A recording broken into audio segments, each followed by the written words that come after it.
ট্রাম্পের সান্নিধ্য পাওয়ার জন্য $2 লাখ যুক্তরাষ্ট্রের লবিস্ট নিয়োগ করেছেন হাসিনা পুত্র জয়।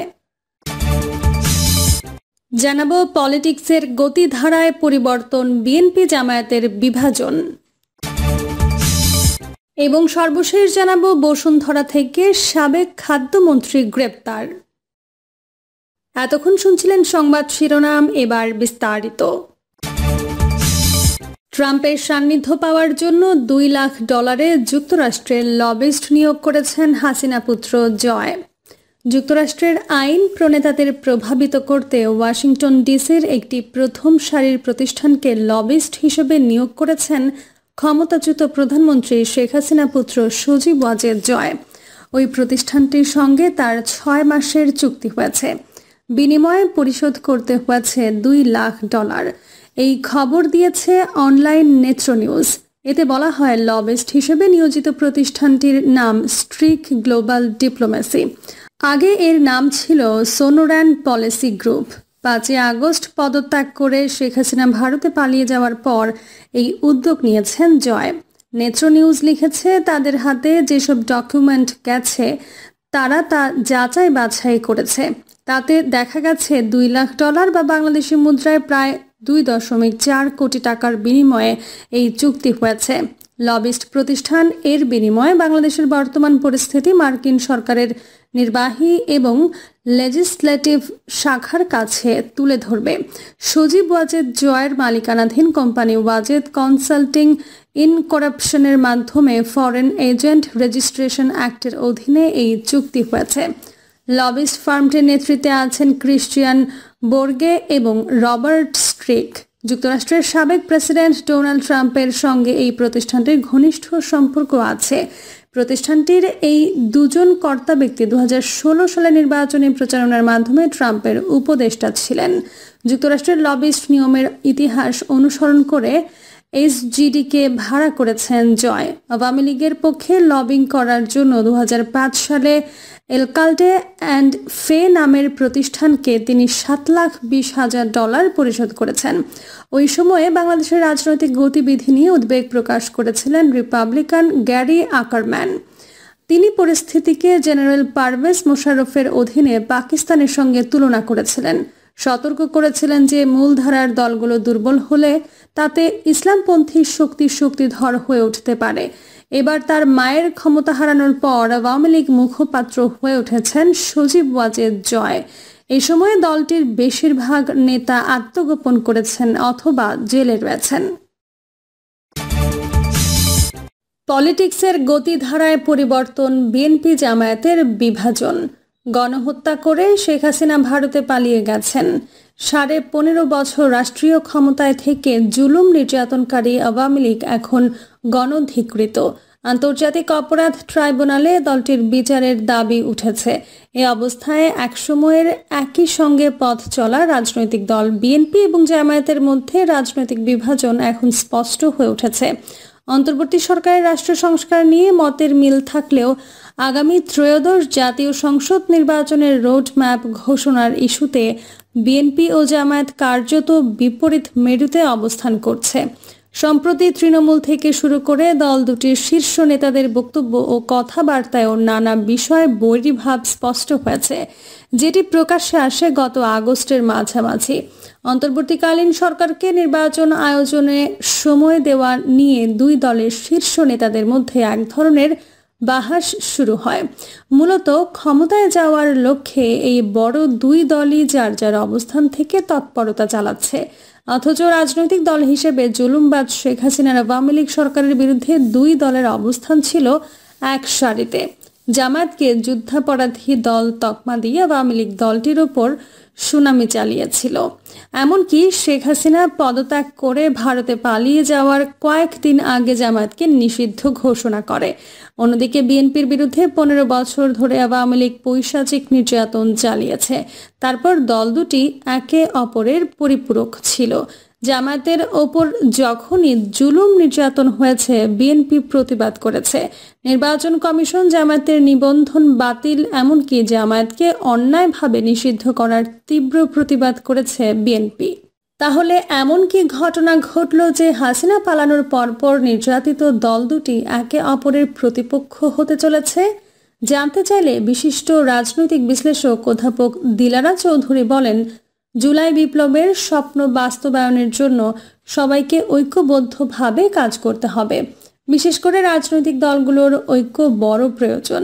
বিএনপির ভারপ্রাপ্ত চেয়ারম্যান তারেক রহমান এই বিষয়টি বারবারই গুরুত্ব দিয়ে বলেছেন। তবে জামায়াত এখন নিজেদের রাজনৈতিক স্বার্থ হাসিলের জন্য যেভাবে অগ্রসর হচ্ছে তা তাদের জন্য এবং জাতির জন্য ক্ষতিকর হতে পারে। রাজনৈতিক দল হিসেবে বিএনপি ও জামায়াতের আলাদা তৎপরতার জন্য দু দলের মধ্যে যে দুই যুগের নির্বাচনী জোট যুগপৎ আন্দোলন বা আন্দোলনে সহ অবস্থানের বিষয়টিতে ঐক্য রয়েছে কিনা তা নিয়ে সর্বমহলে এক ধরনের ধোঁয়াশা সৃষ্টি করেছে। তবে সেই বিষয়টিও বিএনপি মহাসচিব একেবারে স্পষ্ট করেছেন।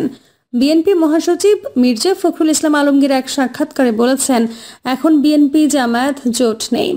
নির্বাচনের আগে জনমত দেখে একসঙ্গে না ভিন্নভাবে নির্বাচনে অংশগ্রহণের বিষয়ে সিদ্ধান্ত নেবে। বিএনপি মহাসচিবের এই বক্তব্যের আগে জামায়াতে ইসলামের নায়েবে আমির অধ্যাপক মুজিবুর রহমান এক জনসভায় ঘোষণা দেন, জামায়াত আগামী নির্বাচনে ৩০০ আসনে প্রার্থী দেবে। এর আগে জামায়াতের আমিরও তার এক বক্তব্যে এ ধরনের ইঙ্গিত দিয়েছিলেন। আগামী নির্বাচনে ৩০০ আসনে প্রার্থী দেওয়ার কথা জামায়াতের জন্য অন্য কেন্দ্রীয় নেতারাও বলছেন। তবে বিএনপি মহাসচিব যৌক্তিক সময়ের সংস্কারের পর দ্রুত নির্বাচনের দাবি জানানোর পর জামায়াতের আমির ডক্টর শফিকুর রহমান জামায়াত চায় যতদিন প্রয়োজন সংস্কার করে নির্বাচন দিতে হবে। একটি দল কেন দ্রুত নির্বাচন চায় বুঝে আসছে না। দু দলের কেন্দ্রীয় নেতাদের এ ধরনের বক্তব্যে তাদের বিভাজনের বিষয়টি এখন পরিষ্কার হয়ে গেছে। ছাত্র জনতার গণ অভ্যুত্থানের মুখে গত ৫ আগস্ট শেখ হাসিনা ক্ষমতা ছেড়ে ভারতে পালিয়ে যাওয়ার মধ্য দিয়ে আওয়ামী লীগ সরকারের পতন ঘটে। এরপর গত ৮ আগস্ট রাষ্ট্র পরিচালনার দায়িত্ব নেন নোবেলজয়ী অর্থনীতিবিদ ডক্টর মোহাম্মদ ইউনূস। এই সরকার দায়িত্ব গ্রহণের পর রাষ্ট্র সংস্কারের দাবি উঠেছে সর্বস্তরে। শুরুতে সরকারকে ৩ মাসের সময় দেওয়ার কথা বললেও পরে বিএনপি নেতারা জাতীয় নির্বাচনের জন্য অন্তর্বর্তী সরকারকে যৌক্তিক সময় দেওয়ার কথা জানান। তবে বিএনপির দীর্ঘদিনের রাজনৈতিক সঙ্গী জামায়াতে ইসলামী তাড়াহুড়ো না করে টেকসই সংস্কারের জন্য অন্তর্বর্তীকালীন সরকারকে পর্যাপ্ত সময় দিতে চায়। এসব ছাড়াও এখন আরও কিছু বিভিন্ন ইস্যু এতে যোগ হয়েছে। এর মধ্যে রয়েছে অন্তর্বর্তী সরকারের মধ্যে প্রভাব বিস্তারের বিষয়, বিভিন্ন সেক্টরে নিজেদের রাজনৈতিক মতাদর্শের লোককে বসানো। এসব নিয়েও জামায়াত ও বিএনপির মধ্যে দূরত্ব সৃষ্টি হয়েছে। অন্তর্বর্তী সরকার গঠনের পর প্রশাসন, পুলিশ, বিশ্ববিদ্যালয় সহ বিভিন্ন জায়গা থেকে আওয়ামী লীগ সমর্থিতরা সরে যাচ্ছেন। সেসব জায়গায় নিজস্ব লোকের পদায়ন নিয়ে বিএনপি ও জামায়াতের মধ্যেও এক ধরনের নীরব মনোমালিন্য চলছে। বিশেষ করে ঢাকা বিশ্ববিদ্যালয়ের ভিসি পদে নিয়োগ নিয়ে এই জটিলতা দেখা গেছে গত মাসে। অভিযোগ রয়েছে, আওয়ামী লীগ শাসনামলে সব পাবলিক বিশ্ববিদ্যালয়ে শেখ হাসিনা অনুগত ব্যক্তিদের ভিসি, প্রো ভিসি সহ গুরুত্বপূর্ণ পদে বসিয়েছিলেন। অন্তর্বর্তী সরকার ক্ষমতায় পাবলিক বিশ্ববিদ্যালয়গুলোর প্রশাসনে বেশিরভাগই জামায়াত অনুসারীদের বসানো হচ্ছে। এমনকি প্রশাসনের সচিব, অতিরিক্ত সচিব, যুগ্ম সচিব সহ বিভিন্ন কর্পোরেশন সেক্টরে জামায়াত অনুসারীদের সুকৌশলে বসানো হচ্ছে। আওয়ামী লীগ পালিয়ে যাওয়ার পর বিএনপির বিরুদ্ধে নানা মহলে দখলবাজি ও চাঁদাবাজির অভিযোগ উঠলেও জামায়াতে ইসলামী এসব বিষয়ে অত্যন্ত সুকৌশলে মোকাবেলা করছে। অথচ জামায়াত অত্যন্ত সুকৌশলে তাদের কার্যক্রম চালাচ্ছে। বিএনপির সাধারণ কর্মীরা হয়তো কোনো কোনো এলাকায় বাস স্ট্যান্ড, বাজার বা ফুটপাথ দখল করার চেষ্টা করেছে। এসব বিষয় মিডিয়াতে ফলাও করে এসেছে। অথচ জামায়াত ব্যাংক, হাসপাতাল এসব দখল করছে সেসব বিষয় কেউ জানতেও পারছে না। বিএনপি নেতাদের অভিযোগ, এসালমের দখলে থাকা 9টি ব্যাংকের মধ্যে ইতোমধ্যে 6টি ব্যাংকের নিয়ন্ত্রণ এখন জামায়াতের হাতে। এছাড়া কয়েকটি হাসপাতালও এখন জামায়াতের নিয়ন্ত্রণে চলে গেছে।